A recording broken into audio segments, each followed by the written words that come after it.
సాయంత్రం అయ్యాక తప్పది. Okay Narendra all the best next year every month ఇట్లాగే రావాలి.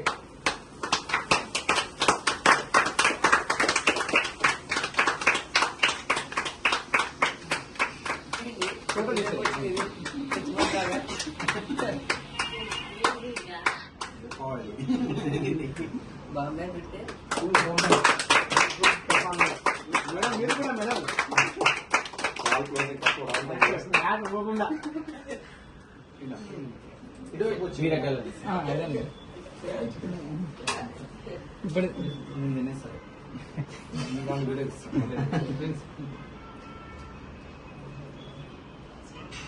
Best performance. మళ్ళీ సెలబ్రేట్ చేసుకో. కొద్దిగా